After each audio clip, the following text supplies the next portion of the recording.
I'm Brian Peters with Ag Nutrients. I'm here today in Branchville, Georgia. It's the year of 2021. We're early part of August. Wanted to come out here and talk to you a little bit about what we've been doing here on this farm since 2016. The grower here had a vision of growing his nursery trees here on the farm, and once he grew the seedlings off, had them grafted, he wanted to spade them out in the orchard setting.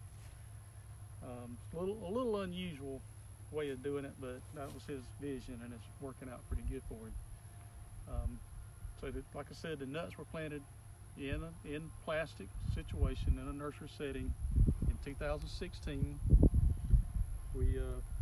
These trees were grafted in 2017. Had a full redox program both years, seedling and grafted trees. So in 2018, he started moving these trees with a tree spade on a big front end loader. As you can see, this particular variety here is a bird. He's done a very good job keeping them clean. We know a bird will scab pretty bad. That's a nice six nut cluster here right beside it. We got a nice 5 nut cluster. So this tree is 4 years old, and it has a pretty good crop to be a 4-year-old tree. Right next to it, we've got a Pawnee variety. Pawnees got a nice crop, a lot of 4 nut clusters, crop all the way up through the tree. So I just feel like these trees have an exceptional crop to be 4 years old. So what have we done here? When we started moving these trees, spading them in this orchard setting, we really focused on root development. What we did was multiple products, but 2 products that really focused on root development: Root RX and Rootex. And once these trees were spaded, they were very good about getting irrigation on them very soon. So we were right in here injecting our Rootex, Root RX, along with some other products, and nitrogen. And we really focused on developing roots. Got a strong tree, got nice growth, excellent crop. 4-year-old tree. I can't emphasize that enough. There will be a harvestable crop here this year. So I would love to share the full program here. Nothing to hide. Show you the multiple products, redox products here that we used. Nitrogen rates. These are 25 by, I didn't mention it, 25 by 25 planting. Grower will focus on summer hedging here. Plan on leaving this tree spacing for a long time, maybe forever, if everything works out the way he wants it to work out. But just wanted to share this with you. If you have any questions about this planting, about what we did here, and what we've been doing here the last 6 years, I'd be glad to share this with you. Just contact me, Brian Peters, or any of the Ag Nutrients guys here in Georgia. Thank you. Orchard conversions and different ways to do that, and new plantings, and some tools we've come up with to help folks make some decisions. This first slide is 3 methods that I don't know that anyone's even any more popular over the other than maybe planting a row down the middle. But on the left side there, that's a picture off of Georgia 3 at the last field day where they just started over. Then down on the bottom left side, that's that same shot today, what those trees look like. It was a little bit hard to do it justice with the light and the color contrast. Then in the middle there, plant a row down the middle, and then cut the row down, the big trees down over time. And at the top there, you can see where we did just that. And then in the bottom of that picture, you can see the size of the stumps of the trees that we cut down. We did that. We cut those trees down 2 years ago. Then on the far right, plant, cut, and spade. That's actually at Gravel Hill, where we planted a whole bunch of trees down the middle of those rows. And as we cut those bigger trees down, we're going to spade the smaller trees into that space, and we also have a permanent tree in the middle. So we're taking a 60 by 60 orchard and converting it to 25 by 30. And there's just another example of what that might look like in 8 to 10 years. That's actually Flint River, which is part of that picture on the middle left. We had a little fun with this. On the left there, that's trees that were planted in 2014. There's a June 13th picture of them. They were struggling a little bit, so we created a pretty nice little cocktail for them. And that's what they looked like at the last field day on the 26th of August 2016 was when that picture was taken. And then same trees, same picture, different tractor. August 18th, 2021 is what those trees look like today. And we had a good crop on them last year, and we've got a really good return crop on them this year. A little bit more fun with pictures of then and now. This tree on the right, on the left, is where we cut an Elliott in half and let some limbs grow out of it and budded them. They're the buds there in 2016 at the field day. Then there's the pictures on the right of that same tree today. That's what it looks like, and it's got a good healthy limbs and a pretty good crop on it. We're pretty proud of that. That's actually converted from Elliott to Kiowa. So, choosing varieties for your orchard. What should I plant? Well, there's no perfect answer, but we've got a lot more choices today, and we've got a lot more information today. I think you have to make an assessment of your site, your situation, and yourself, which some of the following slides will help in that decision-making process. In your site dynamics, elevation is something we're seeing that has a big impact on scab especially. And then, of course, we're all confined by the capital available to us. Okay, these next few slides are designed to be tools to help folks make decisions about what varieties to plant, maybe what spacing to plant, based on their site and their situation.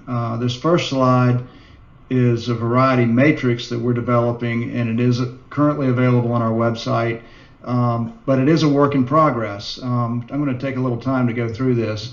Of course, there's the variety on the left, and then the yield and the count per pound.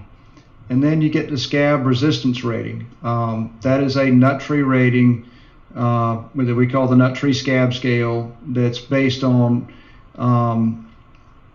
bringing all the other scab ratings together from 3 or 4 different scales depending on the variety and what was available to us.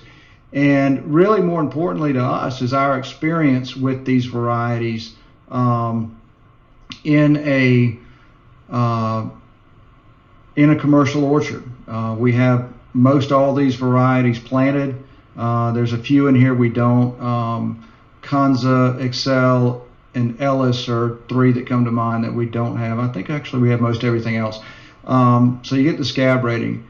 And then you come here to the scab damage rating.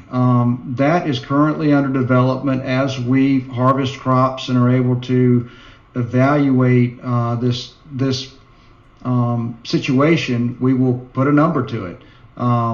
Currently, a Stewart, it can have a good bit of scab on it and not really be that affected. Desirable, that's why its rating is a 2. Then you move up to a desirable, its rating is a 9. Most anybody that has much experience with desirables have seen that one little speck of scab can knock your quality down by 3 points.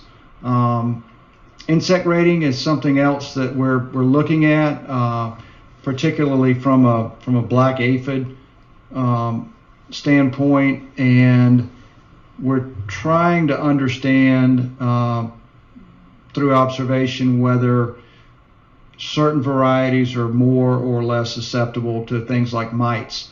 And I would say that mites are a bigger deal than aphids this day in today's world, simply because we don't have great mite control materials, but we have some outstanding aphicides. You move over to harvest date, whether it's Protenderus or type 1 or type 2, I can't remember the other word, and then whether you need to crop thin them or not.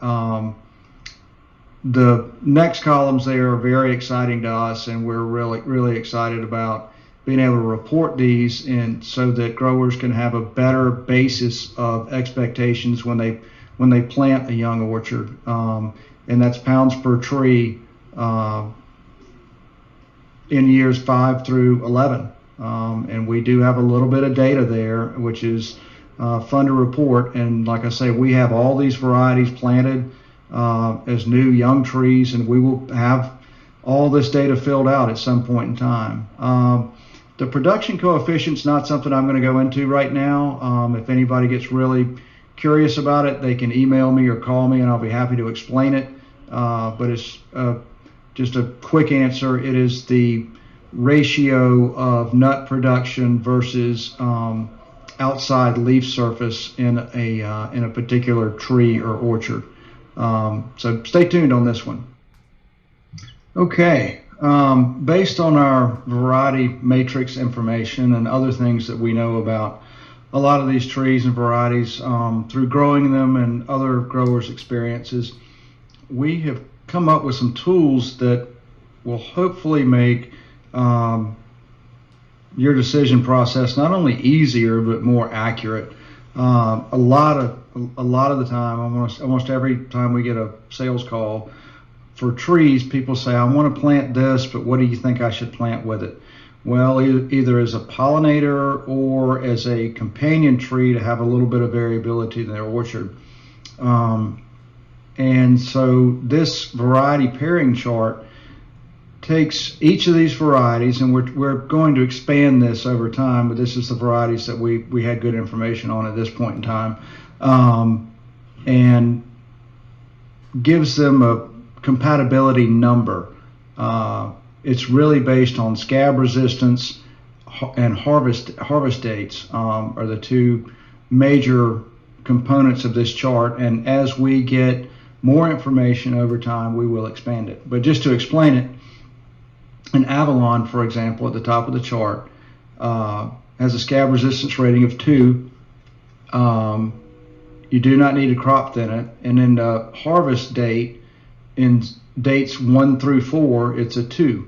So its compatibility number is a 5, as is an Excel and an Elliott, as you can see over there on the right side of the chart. A Lakota, never seen anything like it. Those things, they do not scab. I'm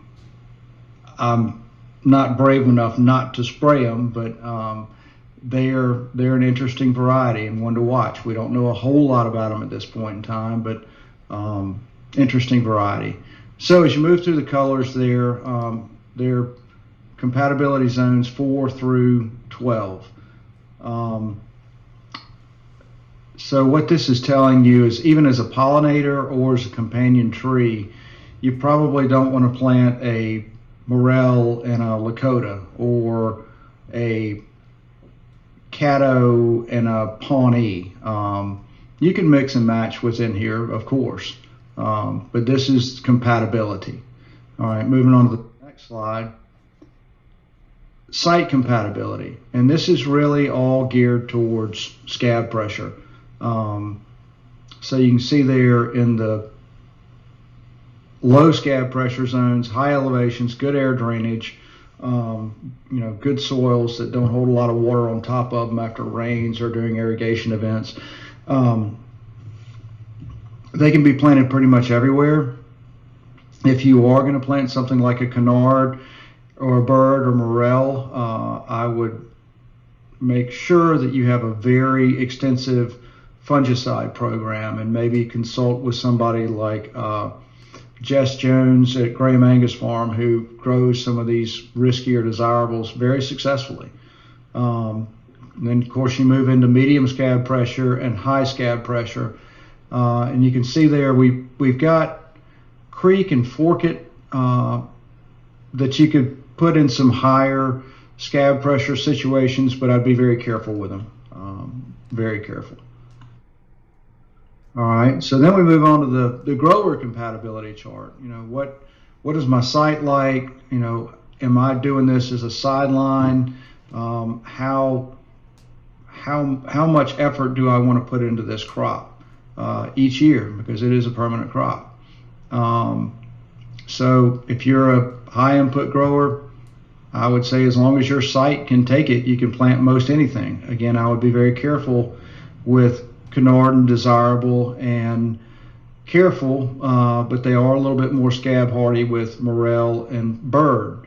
Morel and Bird, they do fine at one farm that we know of that's got a little bit higher elevation, but they scab like crazy at some other farms where you've got high input growers there, but they do still scab, so you need to be very careful with those.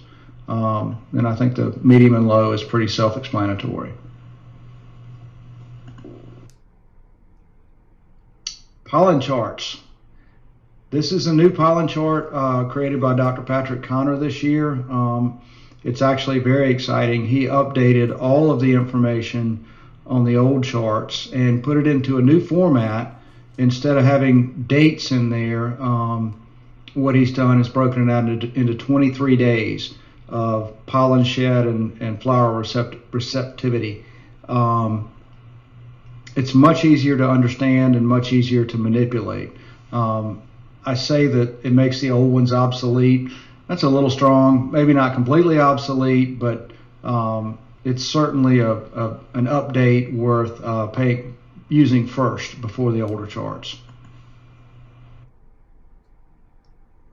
So that's what the old traditional charts look like. This is what we've done again, quantifying things and putting them into zones. We've got zones 1 through 5 for flower receptibility and zones 1 through 5 for pollen shed. This makes choosing pollinators much easier and much more accurate. This is available at nuttreepecan.com in this format, and then one I'm getting ready to share with you. Okay, in this slide, this is just an example. This is certainly not a full pairing of good pollinators to flower receptivity. This again is available at nuttreepecan.com, and where we have a complete selection with this pollen compatibility chart, we'll call it. Let's take Zinner right there in the middle. What we've done is taken that other chart and then stacked the very best pollinators for those varieties on top of it. Of course, you're going to have to go back and consult your compatibility chart as to what the best variety available is, but this is a ranking of pollinators and makes that task very easy. That's another question we get every time a customer calls, just about is, okay, I want to plant this, what's a good pollinator for it? And we go back and consult the charts. This will make it easy for you to consult the charts, and it's also a tool for us to use while we're on the phone with you. So now you've got your site, you've selected your varieties, now you want to select your nursery. This is a plug for Nut Tree Nursery, but I just want to tell you a little bit about us. We want to provide the highest quality trees for the best return on investment that any grower that buys trees from us can possibly get, or buys any trees could possibly get. All of our seedlings are either Paps or Curtis rootstock. Those are very old varieties, but very vigorous and large trees with tremendous root systems. We've actually sent some seed out to a friend of ours that has a nursery in California, and they can't believe the difference in the Pap seeds versus what they normally use. Also at Nut Tree, we have a 3-stage nematode eradication plan. Nematodes are something that's popped up as a pretty significant problem in Georgia over the last few years. We do have a few nematodes from time to time, and we do try and cull those trees that have nematodes. But we feel like we've got a plan that's second to none when it comes to eradicating them as much as possible out of our nursery. The first stage is we have a cover crop of hairy indigo, which is actually a nemicide naturally. There's a little bit of information on the under number 1 right there, and then under that number 1 there's a picture of the hairy indigo. The second thing we do is we use methyl bromide under plastic, and then beyond that is a follow-up to those 2 programs. We use an extensive program of humics and microbial organisms that actually feed on parasitic nematodes. Finally, in addition to the hairy indigo and its benefits on nematodes, we do plow it in green in the early fall, which it gives us about 12 to 15 tons per acre of organic material, which benefits not only the soil in organic matter, but in microbial activity, because it gives more food to them. And we also put out chicken litter, and we're experimenting with some new liming materials that we've come across. Tree care doesn't stop while the tree's still in the ground. We've recently purchased this GK digger. It's the largest one in the United States. There's only one other, or at the time we bought it, there was only one other machine its size, and it was actually located in Canada.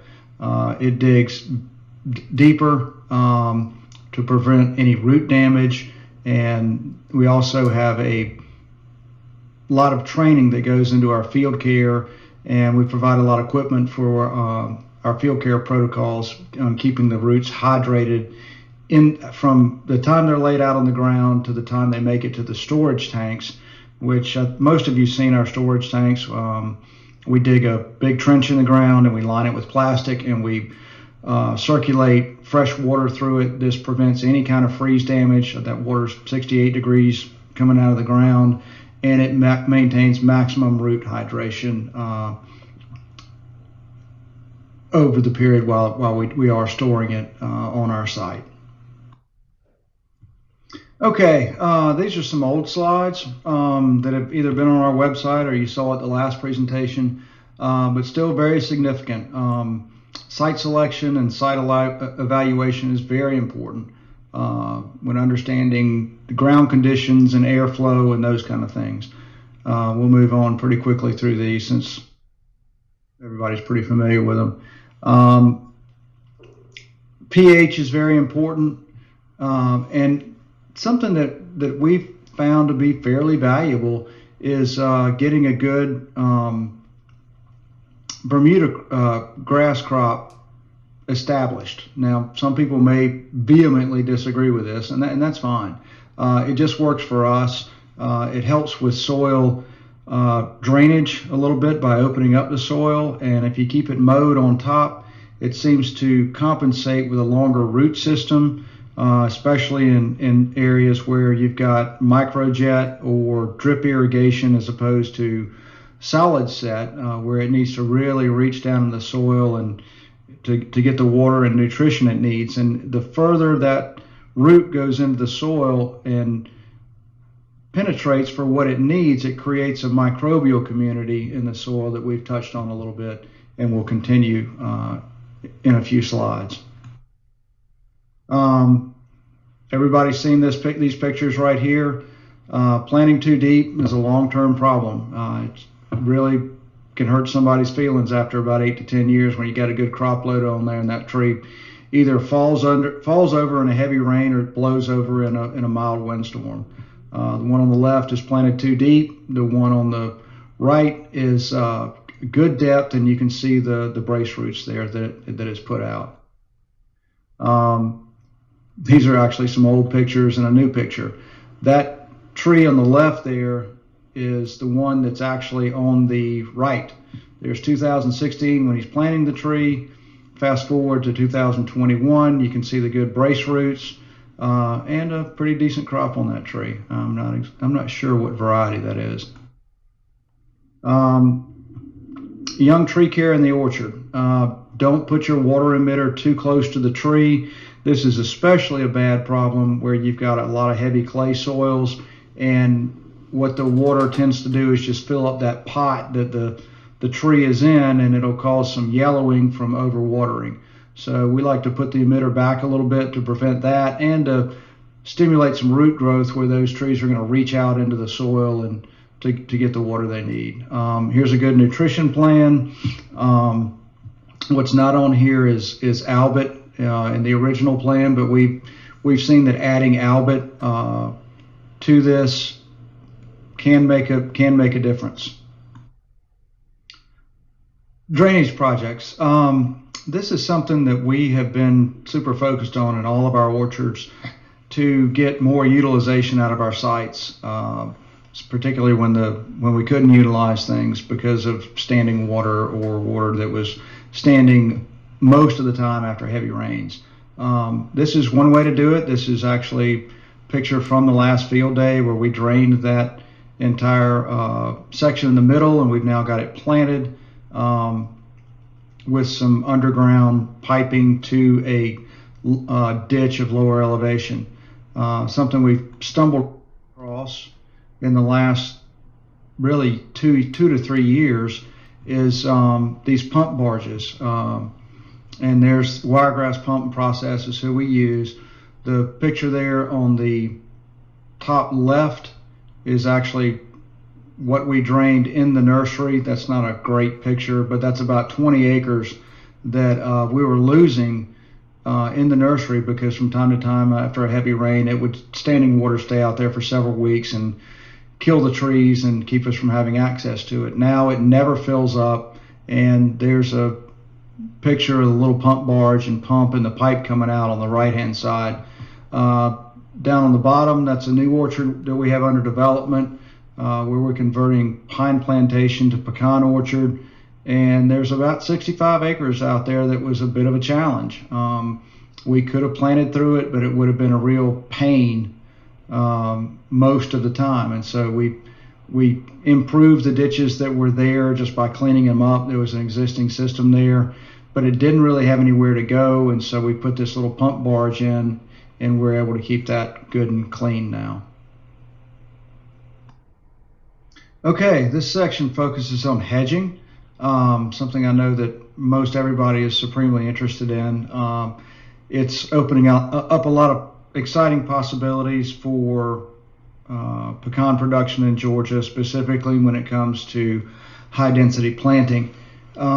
This slide, I'm going to spend a little bit of time on it, but it's something you may want to come back and study. If you look over there on the tree on the right, that diagram, overall tree height is 43 feet. The side cut, which is explained over there on the left-hand side, is 33 feet. And then the last 5 feet of the vertical height of the tree are barn-topped. And that 6.4 is the length of the hypotenuse of that triangle. That way you can calculate your square feet per acre. And this is a shape and scheme we've come up with on our 25 by 25 planting that I'll get into a little bit more later. And then the spacing in the middle, that I think is going to become something very critical to watch. We don't know enough about hedging yet, but we're learning as much as we possibly can every year. Again, that space in the middle, I think is going to be something very critical to watch, because that space in the middle is what allows the sunlight down into the tree middle. There are a lot of things that are absolute gospel about hedging that I'm not saying they're wrong. I'm not going to pretend to know that anything is right or wrong at this point in time. But we're seeing some things that are a little different. And this right here is on a 25 by 25 spacing, where the space from the trunk to the outside edge is 5 feet at the bottom and 4 feet at the top. Therefore, you leave 15 feet of space in the middle of the row for sunlight penetration.